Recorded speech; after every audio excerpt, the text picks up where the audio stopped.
Assalamualaikum warahmatullahi wabarakatuh. Jumpa lagi bersama kami dalam program Diaspora Muhammadiyah yang membahas perkembangan persyarikatan di berbagai negara. Bersama saya Arina Nurrohma, inilah Diaspora Muhammadiyah.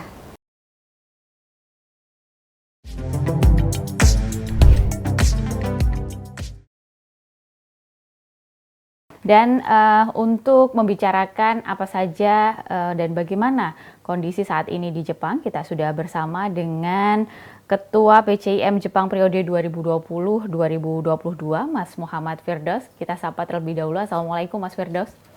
Waalaikumsalam warahmatullahi wabarakatuh. Kembali, alhamdulillah senang sekali bisa bertemu kembali dengan Mas Firdaus. Beberapa kali kami berbincang terkait perkembangan PCM Jepang bersama dengan Mas Firdaus. Mas Firdaus, terkait bencana tsunami yang saat ini melanda Jepang begitu ya. Sudah hampir 1 pekan Jepang pasca gempa dan juga tsunami. Bagaimana saat ini kondisi di Jepang? Kalau saat ini kondisi di Jepang sendiri, kalau dilihat dari berita-berita yang beredar di televisi Jepang, gempa ini sebenarnya terjadinya itu di Ishikawa Prefecture. Nah, jadi kebetulan saya sekarang tinggal di daerah Tokyo. Jadi dari Ishikawa Prefecture itu ke Tokyo itu kurang lebih 500 kilo. Jadi pada saat terjadi gempa, memang terasa goncangannya di Tokyo juga. Jadi seperti biasa, kalau di Jepang itu ada gempa juga. Jadi hal-hal yang tidak sudah menjadi hal biasa gitu. Jadi saya juga pada saat itu di rumah, saya pikir ini hal biasa gitu. Tapi ternyata gempa yang sekarang ini besar sekali dan banyak menimpa korban bencana seperti itu. Baik. Nah, kita tahu bahwa Jepang bahkan juga Indonesia begitu, dan Jepang ini terkenal dengan tsunami dan juga gempa yang mungkin memang sudah menjadi terbiasa masyarakatnya. Dan apa yang biasanya menjadi antisipasi dari para warga di Jepang sendiri maupun di WNI yang saat ini sedang berada di Jepang, Mas? Ya. Kalau untuk warga Jepang sendiri, mereka mempunyai semacam sistem latihan ya. Jadi setiap setahun sekali itu dari tingkat anak-anak, dari mungkin TK, SD, SMP sampai lingkungan mengadakan semacam gladi ya. Jadi bagaimana jika ada gempa di suatu wilayah atau di tempatnya sendiri, penanggulangannya seperti apa. Jadi hal-hal seperti itu mereka secara rutin setiap tahun mengadakan. Terus untuk WNI juga, biasanya WNI yang yang datang ke Jepang itu, mereka juga diberikan ya semacam pengetahuan ya, bahwa Jepang itu adalah negara yang sering kena gempa. Jadi biasanya yang mungkin umum ya, kalau ada gempa terjadi, berlindung di bawah meja makan. Jadi andai kata ada barang-barang yang jatuh tidak langsung mengenai kepala, seperti itu.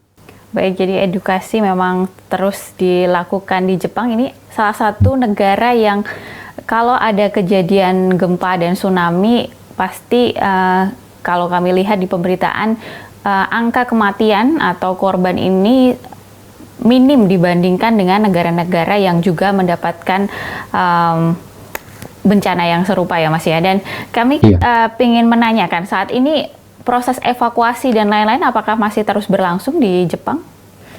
Iya, sampai sekarang ini masih terus ada evakuasi. Pemerintah Jepang itu mengerahkan kurang lebih 1.000 tentaranya gitu.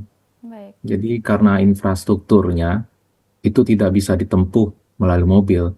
Jadi aspal itu terkelupas gitu Mbak. Jadi mobil tidak bisa masuk. Jadi terus di daerah gunung-gunung juga ada rumah-rumah penduduk. Jadi tentara Jepang dengan volunteer-volunteer itu pergi membagikan makanan. Terus dari perusahaan-perusahaan besar juga, seperti kayak perusahaan minimarket mungkin di Indonesia seperti Family Mart, Lawson seperti itu. Mereka juga membantu bahan makanan untuk diberikan kepada korban-korban gempa.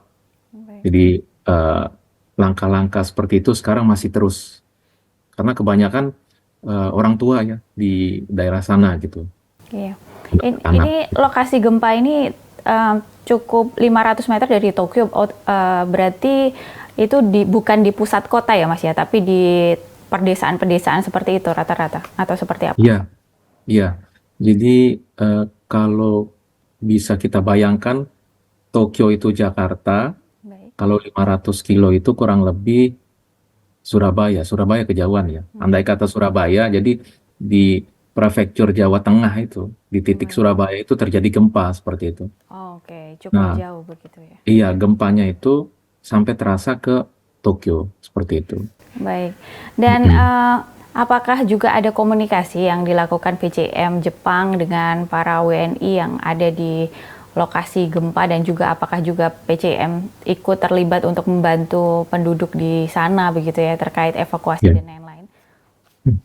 Kalau sampai sejauh ini PCM yang bisa kami lakukan, warga dari PCM sendiri khususnya, apakah ada yang terkena korban atau gempa, Ya. sampai saat ini tidak ada laporan atau memang tidak ada warga atau kader Muhammadiyah sendiri yang terkena langsung gempa gitu. Tapi untuk WNI lain, memang ada para trainer ya atau pekerja yang datang ke Jepang di wilayah tersebut itu sudah masuk penanganan ke KBRI. Ya. Nah, untuk PCM sendiri kita sedang berusaha melalui Lazismu PCM Jepang mengumpulkan dana untuk membantu rekan-rekan yang terkena musibah tersebut. Baik. Adakah juga komunikasi dengan MDMC yang mungkin juga biasanya MDMC turut serta dalam beberapa kegiatan kebencanaan di berbagai negara begitu Mas, di PCM Jepang maupun MDMC di Jakarta? Untuk sejauh ini belum ada, Oh, ya. karena memang mungkin semacam di wilayah Jepang sendiri sudah bisa tertangani dengan baik, jadi kurang maksudnya dari luar negeri internasional itu tidak ada bantuan yang berdatangan seperti itu. Kalau yang saya lihat buat sementara ini hanya dari lingkungan internal Jepang. Ya, artinya berarti memang saat ini skalanya memang masih bisa ditangani di domestik dari Ya. negara Jepang sendiri. Mas Ya. Firdaus, kita akan lanjutkan perbincangan kita. Saya masih akan bertanya-tanya bagaimana kondisi Jepang dan bagaimana perkembangan PCM Jepang saat ini. Tetaplah bersama kami pemirsa, kami akan segera kembali di Diaspora Muhammadiyah. Baik, terima kasih masih bersama kami dalam Diaspora Muhammadiyah. Pemirsa masih membahas bagaimana aktivitas PCM dan juga cerita dari kader PCM terkait bencana tsunami yang sempat melanda Jepang pada 1 Januari 2024 dan kita masih bersama Mas Firdaus. Mas Firdaus, kita lanjutkan perbincangan kita.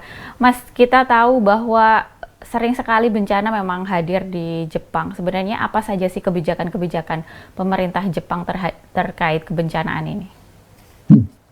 Kalau kebijakan sendiri ya, ini saya juga hanya membaca berita atau melihat berita dari televisi. Baik. Jadi pemerintah Jepang sendiri menyediakan dana sampai eh, 1 triliun ya kalau dirupiahin ya kurang lebih ya. Jadi untuk pembangunan infra, jadi pembuatan rumah sementara, jadi eh, mengajak semua perusahaan-perusahaan untuk membantu. Salah satunya misalnya hotel yang masih bisa digunakan untuk menampung eh, warga khususnya yang sudah tua gitu, yang rumahnya hancur untuk nginep di tempat tersebut gitu kan. Iya. Itu salah satu kebijakan seperti itu yang menurunkan para tentara gitu kan. Terus membuat para volunteer gitu kan.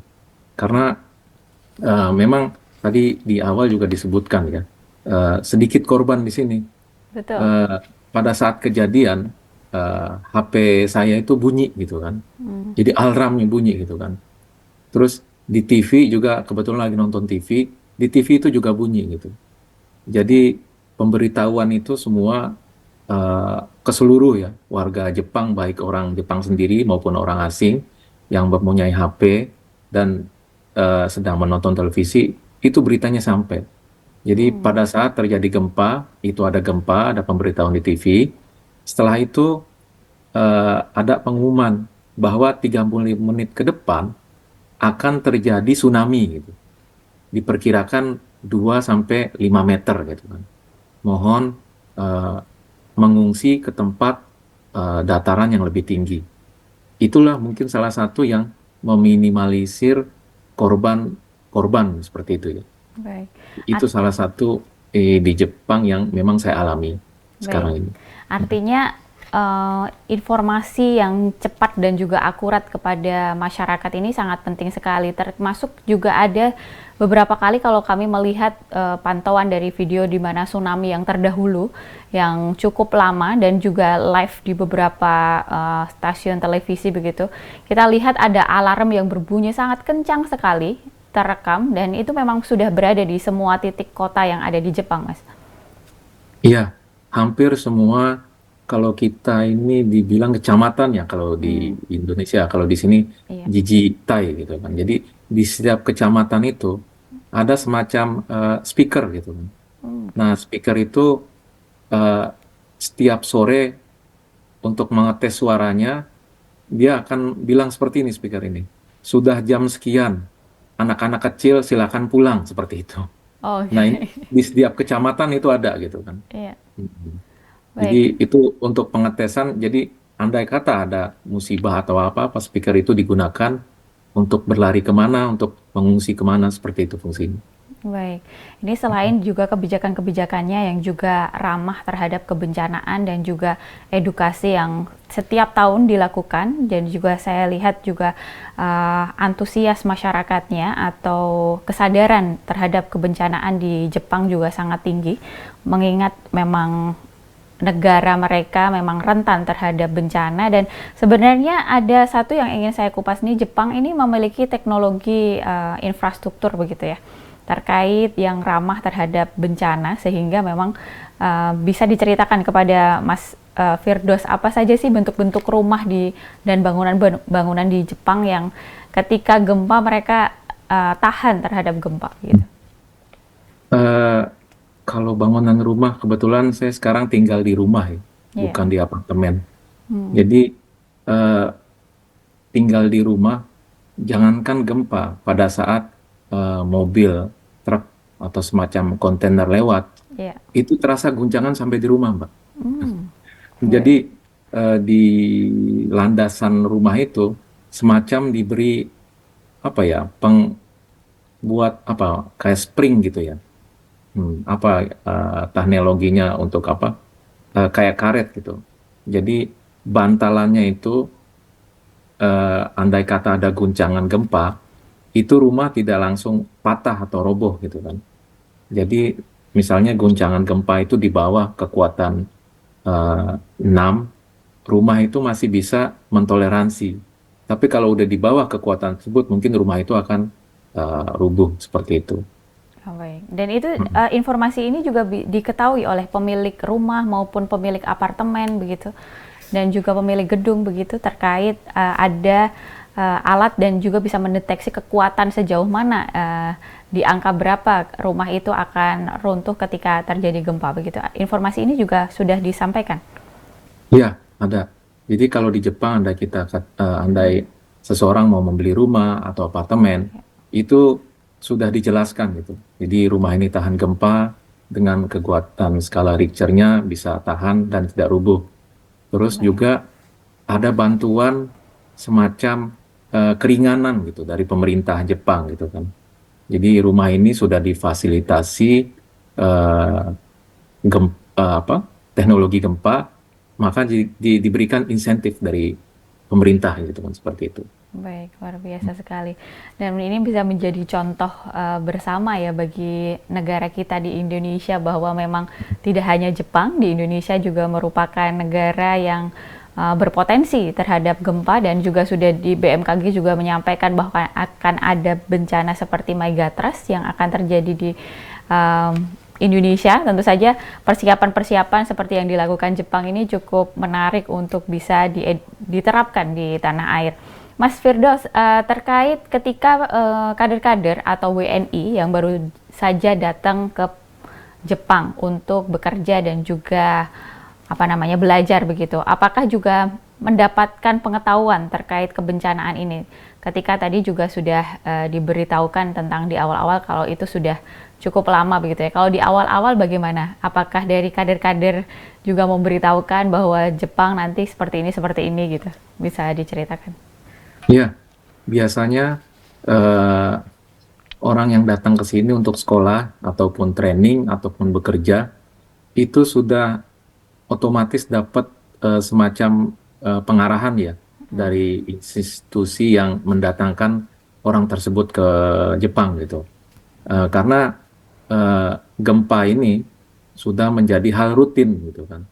Saya waktu pertama kali ke Jepang pada saat tidur, jadi seperti saya tidur di atas laut gitu. Jadi tergoncang-goncang gitu. Iya. Jadi awal-awalnya saya takut, kaget, terbangun gitu kan. Tapi duduk beberapa menit tidak ada lagi dan tidak ada hal-hal yang terjadi. Makanya ke depannya pada saat terjadi gempa atau guncangan, kalau bukan di titik terjadinya guncangan gempa, saya tetap tidur, melanjutin tidur gitu, Mbak. Baik. Seperti itu. Baik, terima kasih Mas Iya. Firdaus. Kita lanjutkan perbincangan kita dan juga nanti juga Mas Firdaus bisa memberikan pesan dan juga masukan bagi terkait langkah dari PCIM dan juga PCIM kader-kadernya di 2024. Tapi tetaplah bersama kami pemirsa, kami akan segera kembali di Diaspora Muhammadiyah. Baik pemirsa, terima kasih masih bersama kami di Diaspora Muhammadiyah. Masih bersama saya Arina Nurrohma dan juga Ketua PCIM Jepang periode 2020-2022, Mas Muhammad Firdaus. Mas Muhammad Firdaus, sebenarnya apa saja sih yang biasanya pertama dilakukan oleh para kader begitu ketika ada bencana-bencana seperti ini gitu ya? Apakah ini merupakan kali pertama para kader yang ada di Jepang ini merasakan bencana seperti gempa dan tsunami? Kalau kita kan kebetulan ada grup PCIM Jepang gitu ya. Iya. Jadi andai kata ada kejadian di Jepang seperti gempa tahun baru kemarin, tadi grup ada gempa nih, apa memang perasaan saya saja gitu kan? Iya. Ternyata memang ada gempa gitu di daerah seperti ini. Lalu ada yang tinggal di sana enggak gitu, kader kita? Tidak ada gitu kan. Ya udah kabarin bila ada korban nanti biasanya di KBRI itu atau Iya. KJRI itu ada hotline service yang 24 jam bisa digunakan untuk bantuan WNI yang mengalami semua kendala seperti itu. Baik. Alhamdulillah sampai sekarang kita saling mengingatkan di WA gitu kan. Jadi kalau memang ada gempa di WA itu sudah rame Mbak, sudah ribut-ribut gitu kan. Seperti itu. Tapi Akan lebih alhamdulillah. sering intens begitu ya ketika terjadi gempa. Saat ini saya penasaran apakah masih terjadi gempa susulan dan juga lain-lain gitu? Biasanya. Kalau hari ini tidak ada, cuman pas kejadian tanggal 1 itu kalau nggak salah sampai tanggal 5 itu ada kejadian kecil-kecil gitu. Jadi ada gempa-gempa kecil, tapi sampai Tokyo tidak terasa. Gitu. Tapi Baik. di TV itu ada pengumuman gitu kan, breaking news gitu kan, seperti itu break news gitu kan. Iya. Ada gempa di sini, ada gempa di sini, kekuatan segini. Baik, Tapi Mas. karena di Tokyo kurang lebih 500 kilo jaraknya, jadi tidak terasa guncangannya seperti itu. Baik, Mas Firdaus, ini terkait 2024. Sebenarnya ini di luar topik dari kebencanaan. Apa yang sudah dipersiapkan oleh PCIM Jepang di 2024 ini? Mengenai apa nih Apa saja persiapan program atau apa saja yang akan dilakukan oleh PCIM Jepang saat ini? Hmm. Di dua- Untuk di 2024 ini kita meningkatkan ya. Yang dulu kan karena banyaknya eh, penyakit corona gitu ya, karena kita ribut-ribut corona, ketemu sulit gitu kan. Jadi mulai sekarang itu kita nyoba bertemu langsung gitu kan. Iya. Di beberapa kader ketemuan langsung, langsung tatap muka, ngelihat muka, ngobrol gitu kan. Jadi kita tahu raut wajahnya, raut mukanya gitu kan. Memang ada semacam apa ya, unek-unek yang mau diomongin atau tidak seperti itu. Karena sejak corona ini kan selalu hanya melalui ini Mbak, WA gitu kan. Betul. Jadi kita tidak tahu sebenarnya keluh kesahnya seperti apa gitu. Kalau di WA kan dilihat hanya fine-fine aja gitu kan. Hmm. Akhirnya ya perbanyaklah kita ketemu gitu kan, ngopi bareng gimana gitu kan, ngobrol gitu kan. Iya. Terus eh, kita berkolaborasi dengan apa komunitas-komunitas Islam di Jepang, entah itu komunitas Muslim Indonesia, entah itu komunitas Ikatan Perawat, entah itu komunitas Ikatan Training gitu kan. Seperti kemarin ada Ustadz Dasat Latif datang ke sini, kita Iya. berkecimpung gitu kan, salah satu. Lalu penyanyi Opik datang ke sini untuk charity, kita ikut bergabung seperti itu. Jadi hal-hal gitu, jadi kita berjamaah, tidak sendiri-sendiri untuk kedepannya biar lebih eksis dan lebih kuat lagi kalau berjamaah seperti itu. Luar biasa sekali. Dan di tahun 2024 ini, apa saja masukan atau tips begitu yang biasa nanti WNI atau kader-kader persyarikatan yang ingin pergi ke Jepang atau bekerja di Jepang? Ada saran dari Mas Iya, Firdaus? ya sebenarnya Jepang itu Baik. banyak membutuhkan orang, Mbak, untuk bekerja. Eh, jadi bekerja entah itu di farm, Hmm. entah itu di pabrik, entah itu sebagai perawat, entah itu di perusahaan-perusahaan besar. Tetapi kendala satu untuk bisa bekerja di Jepang itu kita harus bisa berkomunikasi bahasa Jepang. Nah, Ya. kalau kita bisa berkomunikasi bahasa Jepang, kita bisa eh, kerja di Jepang. Jadi Hmm. paling tidak bahasa level ya yang bisa kita ambil ya, bahasa level N4 atau N3 lah seperti Ya. itu. Jadi ada yang paling bawah itu N5, yang paling tinggi itu N1. Jadi di tengah-tengah lah. N3 kalau kita punya sertifikat bahasa Jepang N3, kita mudah untuk bisa bekerja di Jepang seperti itu. Karena Ya. makin tinggi warga Jepang yang tidak menikah dan makin baik tingkat kesehatan orang-orang tua di sini, jadi makin banyak orang-orang tua di Jepang gitu. Iya. Akhirnya makin diperlukan pekerja muda dan makin diperlukan perawat untuk merawat orang-orang tua seperti itu. Ya, kami lihat dari data statistik nasional Jepang juga angka kelahiran di Jepang itu sangat menurun drastis begitu ya, sampai ada alokasi dianggarkan di APBN-nya bagi yang menikah dan diberikan fasilitas rumah dan lain-lain. Itu apakah terjadi juga di sana? Benar-benar Iya, terjadi? benar. Ya. Mulai 2025 atau 24 ya, saya lupa. Ya. Jadi kebijakan pemerintah di sini, pertama yang melahirkan itu nanti akan dibantu kurang lebih 60 juta rupiah kalau dirupiahkan untuk Baik. persalinan. Hmm. Terus yang susah punya anak Ya. itu akan dibantu untuk pengobatan. Itu Wow. juga akan dibantu oleh pemerintah kurang lebih juga 60 juta. Dan andai kata ada yang punya anak 3 orang, Ya. itu semua anak akan ditanggung biayanya sampai kuliah oleh pemerintah Jepang. Itu kebijakan itu kemarin baru dikeluarkan gitu ya, Ya. seperti itu. Baik, kita lihat juga banyak sekali sekolah-sekolah dari jenjang TK hingga SD, SMP banyak yang sudah mulai tutup begitu. Apakah benar Mas di kondisinya memang seperti itu? Banyak desa-desa yang sudah mulai sepi penghuninya dan lain-lain. Iya, benar. Ini kedengaran nih Mbak, suara kebetulan di dekat rumah saya Iya. ada suara musik. Hmm. Mm-mm. Nah, ini suara tadi yang sebelumnya saya ceritakan di kecamatan itu. Iya. Jadi setiap kebetulan di sini sekarang udah jam setengah 5 ya. Jadi anak-anak kecil pulang gitu. Udah jam setengah 5 nih seperti itu ada pengumuman seperti Oke. itu. Maaf. Kembali ke ke Iya. ke ke apa tadi Mbak? Iya, terkait sekolah yang banyak yang Oh, kosong begitu iya, ya, terus benar-benar. banyak Jadi yang tutup, desa-desa yang juga sudah mulai sepi karena banyak yang sudah meninggal, tidak ada yang mau tinggal di desa, seperti itu. Apakah betul?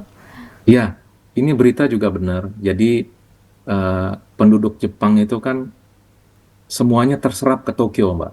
Karena Tokyo itu rame, banyak, ada kurang lebih hampir 10 sampai 12 juta penduduk di sini.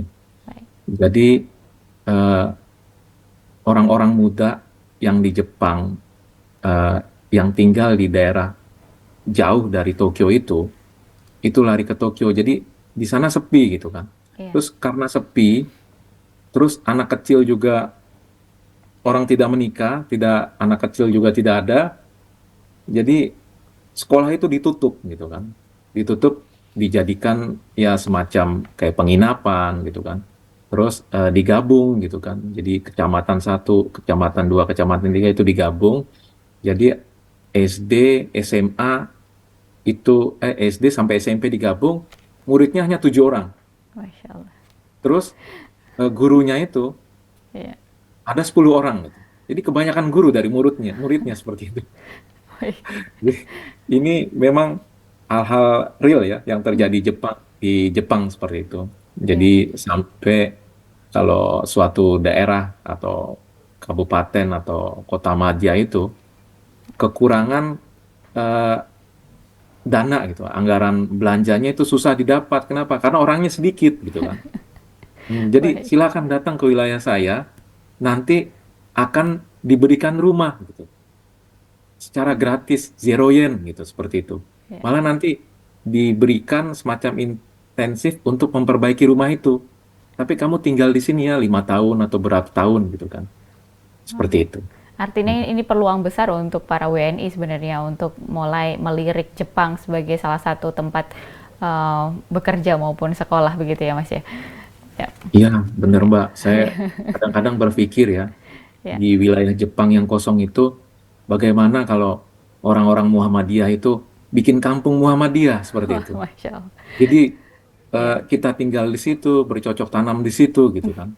Jadi di Muhammadiyahkan itu satu kampung. Ya, Mungkin proyek yang sangat besar sekali. ya, Saya semoga mungkin proyek ini bisa terrealisasi nantinya dengan Mas Firdaus dan kawan-kawan. Mas, terakhir pesan untuk para kader di Kansai Jepang maupun di Jepang, di Tokyo, di wilayah, semua wilayah di Jepang, dan juga untuk kader-kader di seluruh negara. ya, eh, pesan saya buat kader Muhammadiyah di seluruh wilayah Jepang, baik itu di wilayah Tokyo, di atas maupun sampai Osaka di bawah.